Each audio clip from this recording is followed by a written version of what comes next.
Bonjour, aujourd'hui, on dit dimanche, oui, dimanche de Pâques, je voulais vous parler d'un manga qui m'avait bien plu chez Akata et qui est aussi disponible en live sur Netflix. C'est Rouge Eclipse. Alors, Rouge Eclipse, c'est un manga très court, je crois il y a 4 tomes, ou même peut-être même que 3, il faudrait que je vérifie. Mais en tout cas, c'est une série très très courte. Et en fait, c'est l'histoire de Ayumi, qu'on voit de dos là, et de Zenko, qui sont deux jeunes filles dans le même lycée.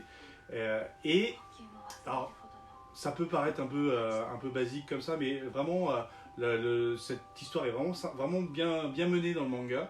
Donc, Ayumi est une jeune fille plutôt jolie, plutôt introvertie, comme ça, et qui, là, on le voit dans la première scène du live sur Netflix, elle se fait un peu et elle va accepter de sortir avec lui, et pour elle c'est un peu une première, surtout en plus c'est loin d'être le plus moche garçon du lycée. Donc elle est toute contente de ce rendez-vous et elle va l'accepter avec plaisir.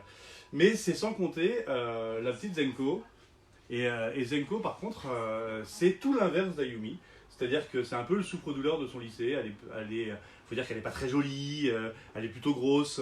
Et donc là on la voit monter les escaliers difficilement, voire même très très difficilement. Et en fait, Zenko va pas du tout bien et envisage de se suicider parce que elle supporte plus sa vie.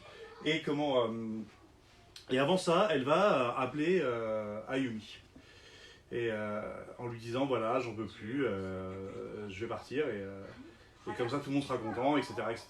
Et Ayumi sait pas trop quoi faire de cette phrase. Et en fait, ce jour-là, il y a un phénomène astral qui s'appelle l'éclipse rouge, enfin la lune rouge. Et pendant ce phénomène astral, il peut se passer des choses un peu surnaturelles.